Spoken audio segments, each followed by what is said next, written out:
Hello, everyone, and welcome to the Bob the York Show. Tonight, we are resuming our conversations with Dad, and here we have Dad. Dad, say hello. Hello there. All right, but first, before we get started, our legal disclaimer. This show is purely a work of fiction and is for entertainment purposes only. Any resemblance to real world people or events is purely coincidental, and we are only talking about a totally hypothetical country that in no way, shape, or form resembles the United States of America. So, Absolutely. so hopefully that keeps us from getting sent off to the internet gulag. So, here's what we got today. I found this on Twitter, and this is a chart showing retail sales year over year. And this gentleman says that U.S. retail sales fell 0.2% over the last year. The Would first you repeat that? Was that fell? it Everything's going up. You mean fell? yes. As in drop? Dropped? Yep, during the Okay, go during in. during during the best economy ever, it fell 0.2% over the last year, the first decline since That has to be an error. That can't be correct. the first decline since May of 2020. But wait, there's more. If you adjust it for inflation, the retail sales were actually down by 3.2%. Oh, wait a minute. I'm a PhD economist. I taught at six universities. The government numbers are all fudged, so that 3 point something percent way understates it. Well, hey, so much for that. Dad's on a roll tonight. So, yeah, because our inflation really isn't, closer to what 15, 20, 25%. So anyway, my question though is that when we were talking earlier when I first noticed this, I don't think this accounts for population increase or any number of other factors. So Dad, since you Wow. Well, we got a further adjustment. I went to the supermarket today, and when your mom and I were dating, and I was a college student, and my first real date with her, she had her brother, a kid brother along, kind of chaperoning us, I guess. He was in town. And I said, "Hey, let's get some steaks and grill some steaks." And I had a grill, and we went outdoors. And you go in the supermarket, and a dollar or two would buy you a really nice steak. And I was in a supermarket just literally a couple of hours ago, and wow, who in the world, except for the trillionaires, can afford steaks anymore? I mean, wow. what was the because here in Oklahoma it's about $15 a pound. What was it? What's it going on in New York? I went into a different supermarket that I don't normally go to, and they had steaks for as much as $44. I mean, for a cut of steak. Wow. Fuck. Now, who in the real world can afford to eat in this day and age? For four, well, they want us to eat them bugs. There's Yeah, that World Economic Forum guy. You will eat the bugs. well, But so you, I know you used to do back when you worked at the Federal Reserve. You used to do a lot of inflation adjusting and things like that. How do they how do they cook the books on these numbers? Because my guess is that inflation, that even with the inflation adjustment, that retail sales are down more than that. I know that at my business, we had the worst winter sales ever, and my business is probably down okay, 25% easily. explain what your business is. So it was I have a technology company, and so part of that is a retail computer store, and we have data going back the last 20 years tracking sales information, and so this is the worst holiday season we had ever in my business, and compared to even last year, which was awful, we were down probably 20-25% compared to last year, which was awful. And last year was down. Every year has been getting worse since about 2019 when we peaked our best year in business ever. We grossed more sales in 2019. It got a little bit worse in 2020. Got a lot worse in 21, 22, and 23. Just kept on tanking. So So basically, we're living in a world, the story of the emperor has no clothes. A new tailor came into the kingdom, and he came to the emperor and he said, "I can make you the most amazing garments." And all of a sudden, he was creating clothes out of nothing. And the emperor was standing there naked, and nobody had the nerve to tell the emperor, "You're standing there buck naked." And everybody pretended to go along with the fact the emperor had the most beautiful, expensive, luxurious clothes ever. And we're living in a world where, oh, it's absolutely incorrect to point out that anything's changing. But um, you were asking how do you calculate prices?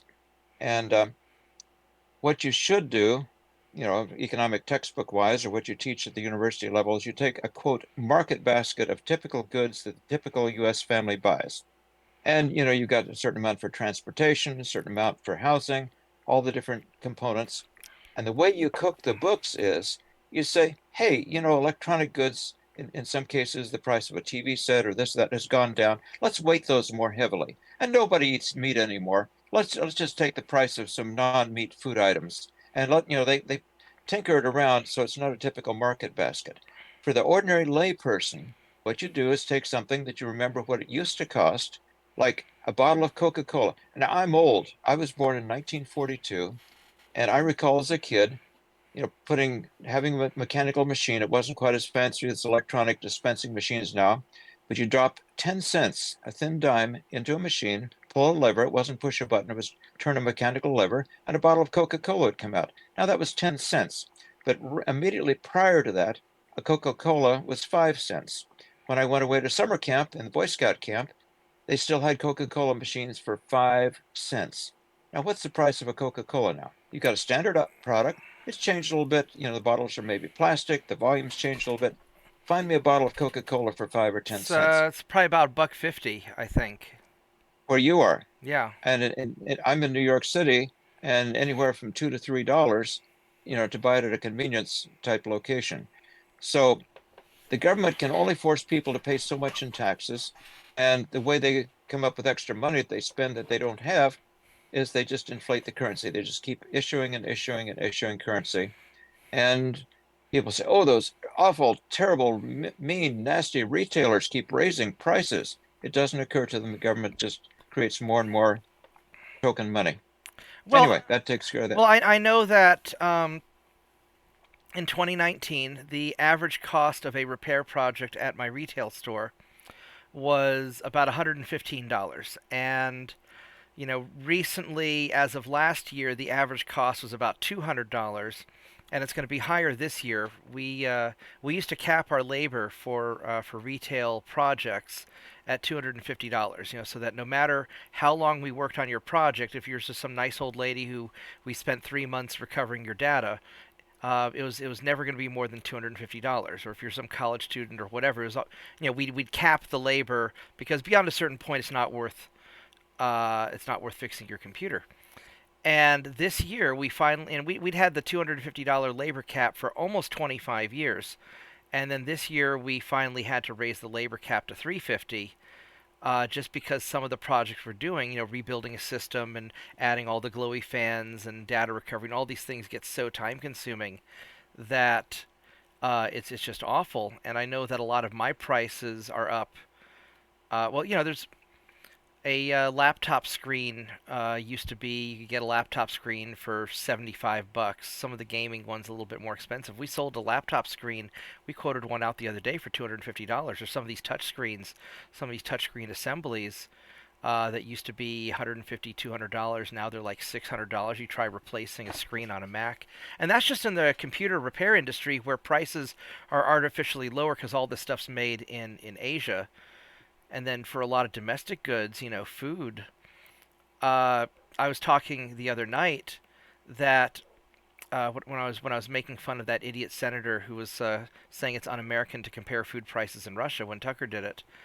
When they keep raising energy and raising all these other transportation costs, bureaucracy, food prices are going up. We have a lot of farmers here in Oklahoma, and your fuel price is a large portion of your food.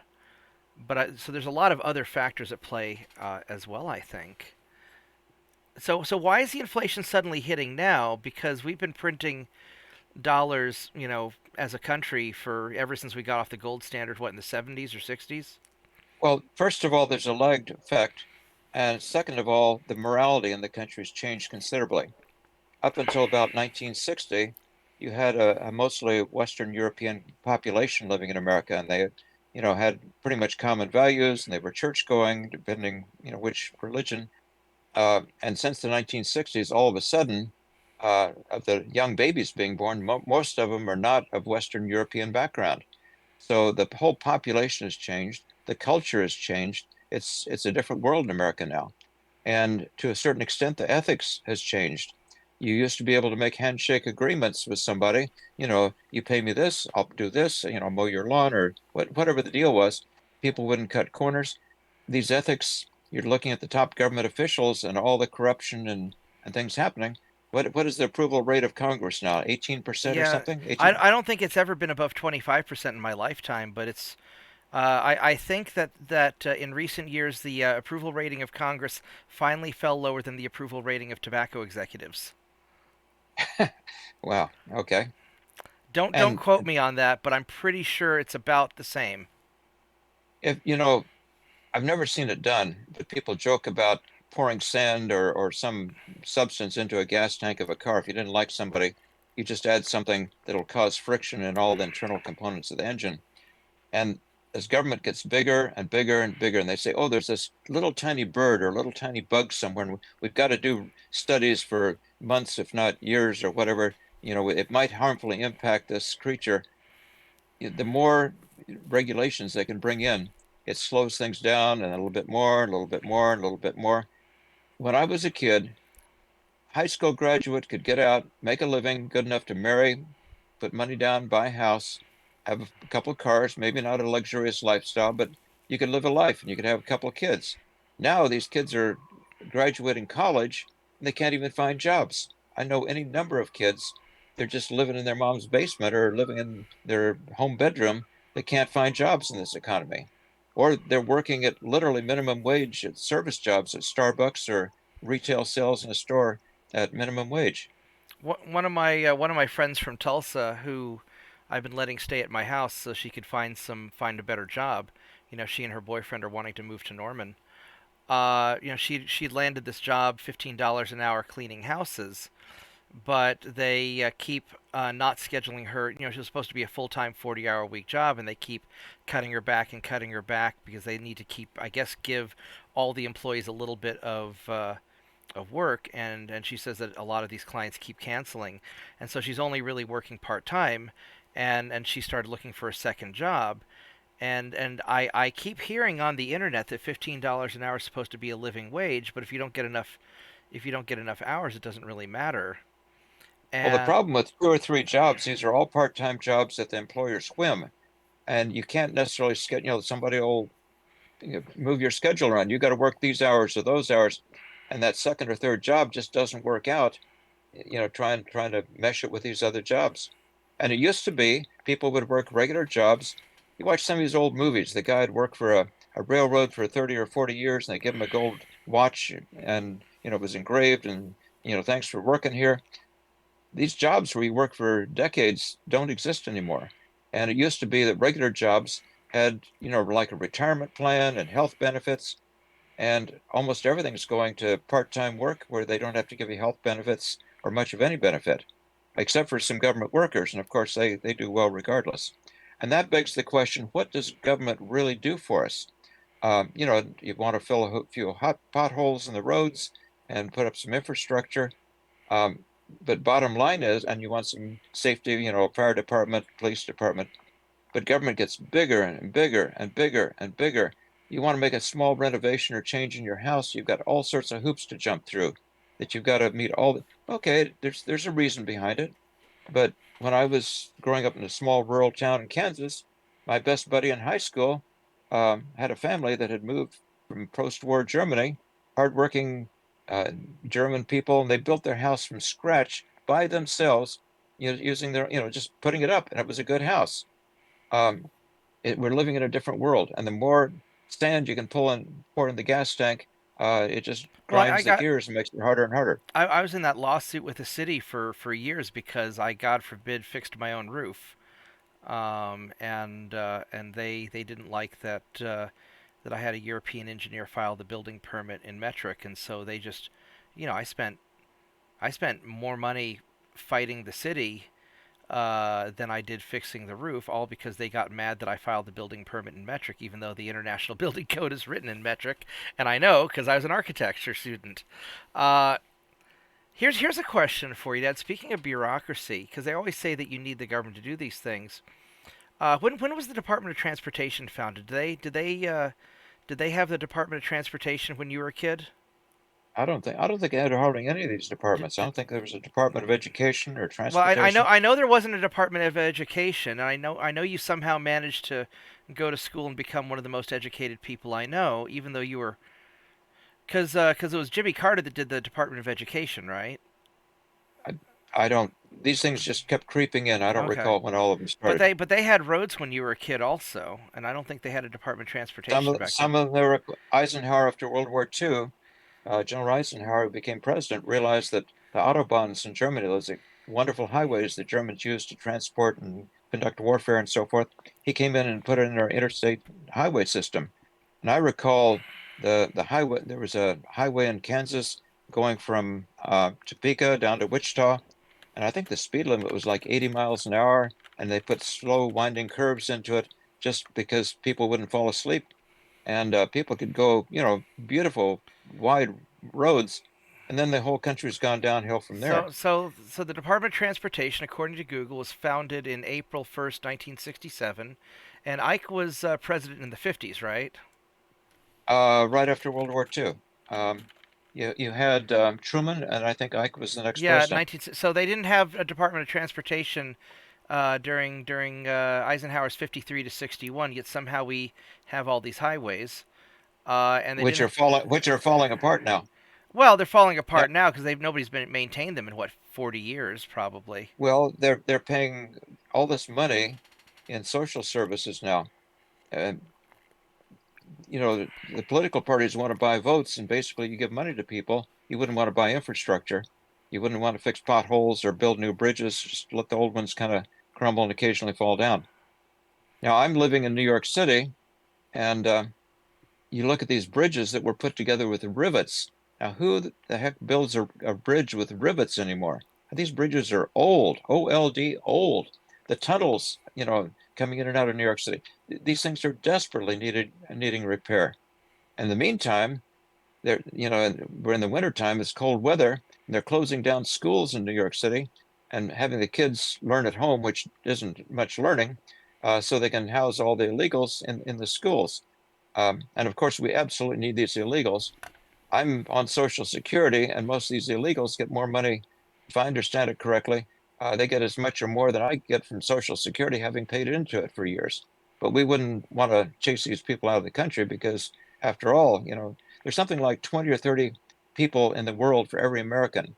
And if we took in every one of those people, because heaven forbid we help anybody else out, uh, would you like to have 20 or 30 or 40 people in your house and nobody stops and thinks this thing through? Yeah, Anyway, no, it's just my house kind of is my nuts. house is crowded enough with a couple of friends staying with me till they get on their feet. So I'm gonna say no to that.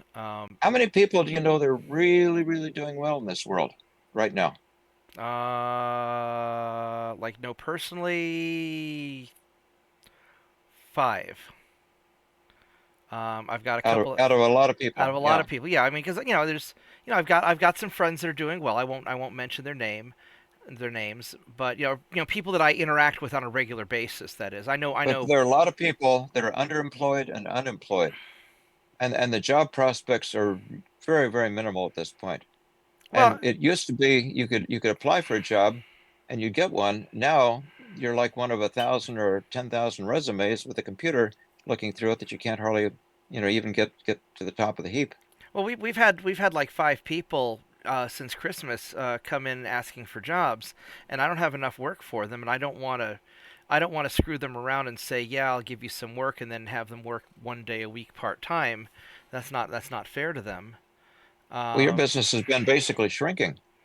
well, we're not shrinking per se. We're getting a larger piece of a shrinking market, but this because there's a natural business cycle where we get busy in the fall and then slow in the winter and then busy in the spring and slow in the summer. It's just that it's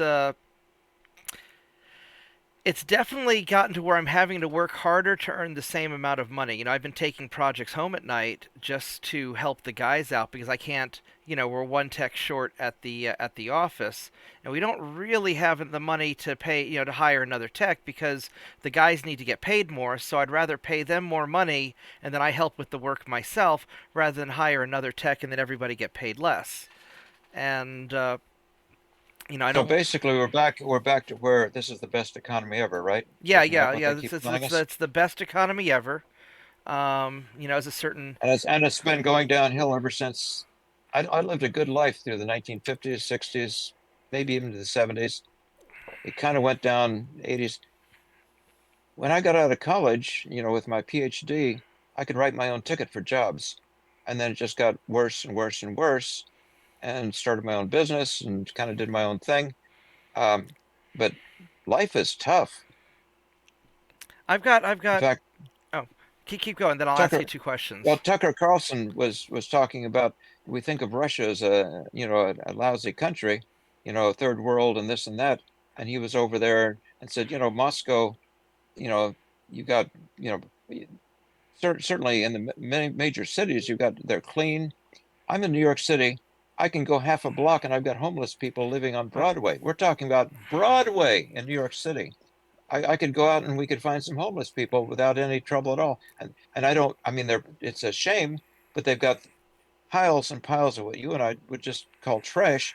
They're going through garbage cans and, oh, I found a metal this and a plastic that, and they've got all sorts of they got litter up and down now Broadway, that they're closed stores, and since they're in front of closed stores, there's nobody to chase them off out of there.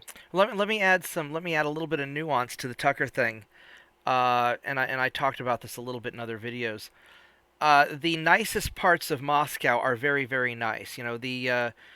Russia, because they don't have the big economy the way America does. They have probably roughly equivalent manufacturing, but they don't have the banking or IT sector quite the way that America has a lot of funny money passing through it. And so they focus it appears to me as an outside observer that they focus their infrastructure spending on their major roads and the core parts of their cities, which are very nice. Once you get onto the side roads, their side roads get bad pretty quick. The side roads are kind of like a rural Oklahoma road in many cases, but their main roads are very nice. Uh, but Well, you once you, went to the ballet, oh you yeah, sent me I some went, yeah, I pictures, and went it just to, looked amazing. oh I yeah, mean, oh it yeah, was yeah, like like Lincoln St. Center. Petersburg and Moscow. Those are great. Uh, some of the smaller cities are, they're not as nice. Once you get into rural Russia, though, the big advantage America has, our rural America has a much higher standard of living than rural Russia does, because you've got people. It's like going back in time 100 years with outdoor porta potties. But what I will say about Russia is that even the worst parts of Russia have zero trash, because the people there pick up their trash. um, I've never seen anybody homeless in Russia. I saw a guy passed out drunk in front of a liquor store, but that's apparently a Russian thing. They do that. But I didn't see homeless people. I didn't see trash. Now maybe they go send their homeless people off to the gulag. I don't know, but I do know that people will go out of their way to pick up trash because I've observed this. And here in America, people don't give a damn. Uh, You were the one who pointed out we have two kinds of people in America. We have Americans and we have people who just happen to live here, and they don't really have the American ethic or viewpoint on things. And we yeah, tend to have more and more and more and more of these people that just happen to live here. well, and it has nothing to do with race. I know this. I know this Mexican guy that we barbecue with every month, and he and his family have been here for a few hundred years, and they're some of the most American people I know. Or my friend Kudi from Nigeria. He came here for college. Or Hamid, the guy that runs the local pizza place. They're very, very American and they care a lot about this country. But there's a lot of people who just don't give a damn, and they have this entitlement culture where they think that the world owes them, and the world doesn't owe you shit. I mean, you gotta bust your Well, the ass. whole American idea is you can bootstrap yourself up, and Right. it's not always totally fair, but the whole idea, the reason people have been coming into this country is that it does give you a shot. I think the norm over the last hundreds, if not thousands of years, has been authoritarian culture where you have strong men that are basically abusing other people. They say slavery is when you do the work and somebody else keeps most of the money from it or most of the proceeds from it. We're approaching a point now where you can't persuade people to pay any more in taxes. So you debase the currency by inflating it. And we're reaching the point where the debasement is going faster and faster and faster and faster. And basically, our politicians have no idea about any basic financial principles, and they're very greedy on a personal sense, and they don't realize they're destroying the country. They're not going to have a place to live. It doesn't Well, matter how much money they have. maybe they figure they can go fly off to Davos or go off to the Caribbean or wherever. But speaking of debasing the currency, there's two things that I sort of predicted that seem to be happening, but I don't necessarily have the nuanced detailed knowledge about it. Two things that I'd said early on was when we kicked Russia off the SWIFT system, and that caused I predicted that was going to cause a chain reaction of various countries looking for alternatives to the dollar because, if we can do it to Russia, we could do it to anybody, and Well, now, we're seeing now that trend.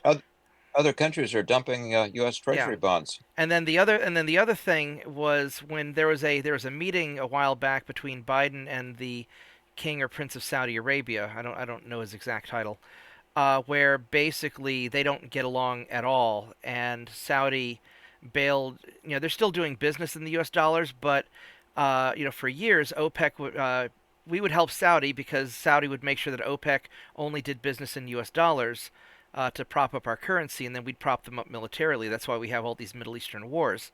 And now Saudi's doing business in the Russian ruble and the Chinese yuan, and they're essentially bailing from the dollar. So these two things, the backfire of the sanctions and the backfire of Middle Eastern diplomacy of Saudi Arabia, how's that going to affect the dollar and inflation and our ability to print endless amounts of money? You know, some famous author, I don't know, was it F. Scott Fitzgerald or somebody said, how do you go broke or how do you go bankrupt? A little bit at a time, and then all of a sudden. And we're right now on that little bit at a time decline of America. And at some point is just going to go whoosh and go right down the toilet. And we see it coming faster and faster. And so both of these factors are going to play a role because nobody's buying our dollar anymore. Nobody's buying the treasury bonds. They're dumping all that. Uh, Well, look, you work hard. And after taxes chew the daylights out of what little money you have, and high prices and everything else, and people commit to certain expenses. You choose an apartment to live in or house or whatever, you're making fixed payments, and all of a sudden life is getting harder and harder and squeezing you. You don't have surplus money, and you have less and less and less leftover money. And you just try as hard as you can to save some money. Where are you going to put it? The little guy can't go out and buy fancy things in the stock market or real estate investments and so forth. In fact, most college graduates now are burdened with debt and they can't even think about investing in a house or real estate. So you put it in the bank, and what does the bank give you? Almost nothing. If price inflation is running at ridiculous rates, probably as much as double as government number on what inflation is, and the bank might offer you 1 or 2%, maybe if you're lucky, and then that's taxed as if it were income, even though you're losing out to inflation. The little guy is really in a bad way. And then they can't understand why ordinary Americans, I guess, they're white supremacists, even if they're black, they're at least they're supremacists because heaven forbid, and they have these terrible things they wave around called American flags, and anybody that would wave an American flag is a bad person, and they bring around pocket copies of the Declaration of Independence and the Constitution. Heaven forbid, these must be the most terrible people you ever saw. well, they had those people the other day, those environmentalists try and dump pink powder onto the Constitution in the Capitol. I guess it's protected by bulletproof glass, so it was okay. But they certainly don't get in trouble. Here's a crazy thought for you. Ever since World War II, when we got to be a major enough nation, our CIA would go to other countries and tinker with their culture, and we'd overthrow leaders and we'd fix elections and do all kinds of crazy stuff. all this wacky stuff happening in America. Boys that can't decide they're boys and girls that can't decide they're girls, and they change their gender on whim and so forth. They can't set their bedtime and they can't vote, but they can change their gender and make permanent changes that can affect the body the rest of their lives. So we got wacky things like that going on, and you got all these wacky political things happening. Are you thinking that Uh, foreign adversaries are trying to manipulate oh us? my goodness. For the price of a major warship, you could go over and you could buy Congress if you're Iran or China or any foreign country. And, to get elected, it's all about who can spend the most money. Well, you know what they say about conspiracy theories. Conspiracy theories used to be these crazy ideas. Nowadays, they just call conspiracy theories spoiler alerts about what's going to happen 6 months from now. Yeah, they're conspiracy theories until they're proven true. Yeah. And anybody who bothers to mention them, wow, that's a terrible person. You basically want to go through life and ignore what's right in front of you and listen to the people saying the emperor has clothes on even when he's walking around with no clothes on. So I'd ask what's the solution to fix all this, although I'm not sure that the average person can fix things. So I guess the more relevant question is, what does the average person do to sort of brace for impact, so to speak? How do Oh, the, you? the average the average person is spaced out. 80% of Americans have no idea what's going on. They're watching TV or they're reading newspapers and consuming media that pretty much tells them it's the handmaiden of the authoritarians running the country. And as somebody pointed out, I guess it was in Soviet Russia, it doesn't matter who votes, it's who counts the votes that matters. And we've ha probably half of Americans think that was the case in the last election. You have a person that didn't campaign and seemed incompetent and senile that won the election by the biggest margin you could Well, imagine. and then Um, and the other half the country thinks that's what happened during the previous election. So yeah, I don't see there being any trust in in institutions right elections. now. Yeah, well, or just in institutions in general. It's like I was talking to this guy that works for the prison system. He's a prison guard, and we were talking about some of the stuff going on in the prison system. And he was basically saying, make sure you don't get pulled over by the cops, because once you get accused of something, the court system is not going to be fair, and a lot of people who don't belong in prison are getting tossed in prison just because they're just getting screwed. The system's just chewing them up. Well, I think you're aware with people you've mentioned to me that sometimes, it's more about collecting money. In fact, the prisons, or some of the incarceration is a for-profit business. Yeah, yeah. Well, one of my friends recently gave me a see if I can find it. Ah, there we go. I haven't done this yet, but one of the games I'm going to live stream at some point is Prison Tycoon, Hmm. where I guess you make money by running a prison. So this was somebody gave that to me, saying that I should go live stream that game as my next game. So I think there's an element of people in America that know that, pushback by ordinary people, by sane, reasonable people, can be very messy, and they don't want warfare. Uh, you take the so-called peaceful insurrection or not so peaceful, and to have an insurrection, you sort of need weapons if you can overturn a country or overturn a government. And we had, I don't know, 1 or 2 thousand people that were locked up for years with the keys were turned away, and the so-called insurrection in Washington, D.C. A large part of these people were old, pot-bellied, ordinary people just in there, and somebody moved the gates a little bit or something, and come on in, wander around, and they've got leg irons on or they're in prison. Um, and you got another population that if they want to burn and loot and whatever, as long as they're of the right political persuasion, nothing happens to them. We got a two-tier justice system. well, And you got people sitting on the sidelines that say, I don't want to have a war. And I know how major and how difficult it would be. And it isn't like the North versus the South, but it's what do well, you do? You well, want you want two a two decent country. I guess two things. So one of my friends was an undercover Fed at the January 6th event, and he had told me, if you recall, I didn't come to New York that year, and for New Year's, and he had told me beforehand. He told me just before Christmas that there was going to be a major event in January, for the January 6th Trump rally. It was going to be an inside job, and that I shouldn't go anywhere near the East Coast just in case it. He said that they were trying to set off a that they're trying to. We'll call it the ruling elites. And I'm not going to get into any specifics because I don't want to get banned and I don't want to get tossed in the gulag. But he was basically saying that the people in charge wanted to create a an excuse to stamp down and really lock down people's freedoms, and that January 6th was going to be an inside job with the intention of Well, they've kind of done taking this. away freedoms. They did, but it didn't go quite to the extent that he was, that he was talking about. He was talking about how there's going to be this big thing. And he said that there were a lot of police were preemptively firing tear gas into the back of the crowds to cause the crowds to have to move towards the Capitol building, things like that. Um, and I won't go into all the details that he said because he said a lot of stuff in confidence. I don't want him to lose his job if he. Well, But nonetheless, we've got a difficult situation. I don't know how long we've been working about on this about 30, discussion. yeah, about 30 minutes. I'll leave it with one other point.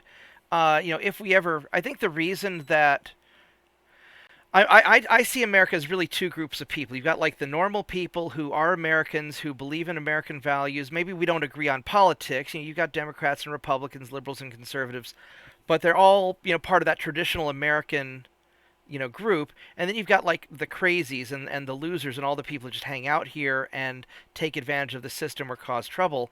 And if there's ever a fight, I think it's going to be a fight between the normal Americans versus the crazies on both sides. And it's not, and you're right. It's not going to be a North versus South civil war. It's going to be like Yugoslavia or Sudan or something just really awful. And I think that's why we haven't had anything light off in significant violence yet, because the people with the combat experience, the vets and all that stuff, they know how bad it can get. Um, so, do you have any advice on how a normal person can get ahead despite the best economy ever? Keep your head down. Uh, we have, what is it, about 10 months away till the presidential election, and we don't know quite what's going to happen. I'm in New York City, where I look out my window on Broadway and I see people ch walking up and down Broadway at certain situations, and the police are pigs, and they give these chants. Somebody leads the chant, and the group follows, and this and that. So I'm looking at this. I think you want to have a stockpile of essential food and supplies that if you have to barricade yourself inside for a while, you just have to deal with it. You're out in Oklahoma where you don't have quite the same situation. Yeah, But we're almost as heavily armed as Texas is. So yeah, I don't think anything nothing too weird usually happens here. We had some there was a during the Black Lives Matter riots, some out of town agitators, mostly white people actually, came into Oklahoma City with the idea of torching a black neighborhood, and I guess they were really surprised when black people in Oklahoma have guns, and they started shooting at the out of town agitators, and so nothing too crazy ended up happening. Typically because bad people don't like getting shot at, in my experience. So well, I don't. I hope it doesn't devolve to that.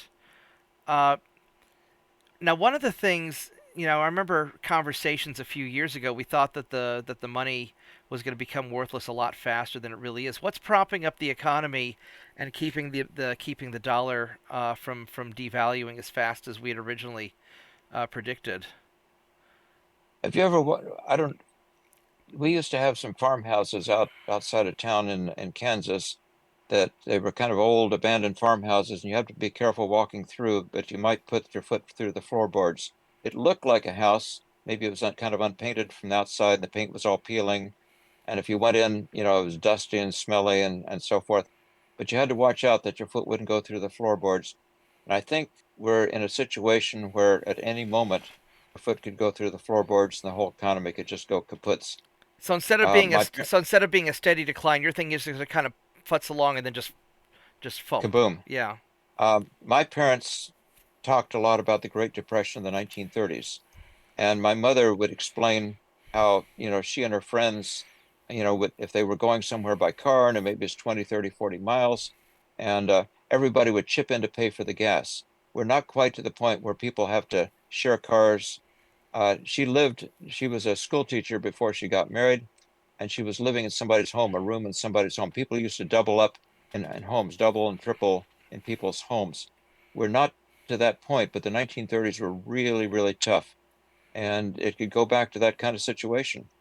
So it doesn't look good. The kind of, you grew up at the tail end of a reasonably prosperous period, and all the government actions as governments got bigger and bigger and bigger and bigger.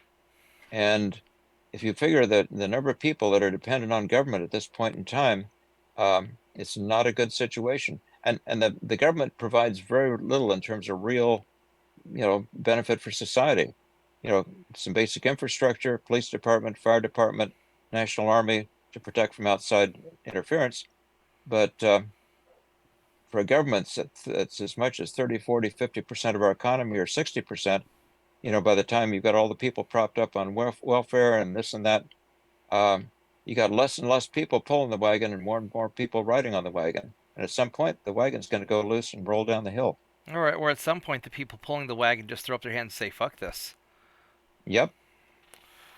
Well, um, Dad, thanks for With that encouraging note, yeah, with that with that encouragement. encouraging note. All I can say is what I'm doing is, I take work home at night. I do side projects, and I'm just, any extra money I make, I'm stashing aside as best I can, just so that when things go bad, there's a I'm gonna pull up my I'm gonna go pull up the website. There's a copy of your book where you Hmm. had talked about how to beat inflation, It has and a lot of tips in there, just how to kind of scrunch down and deal with high price inflation. If they want to go to your website, or maybe could put a link on this video. And yeah, it's an easy to read type book. Even though I have my PhD and taught university level, it's written at an ordinary level reasonable people can understand. yeah.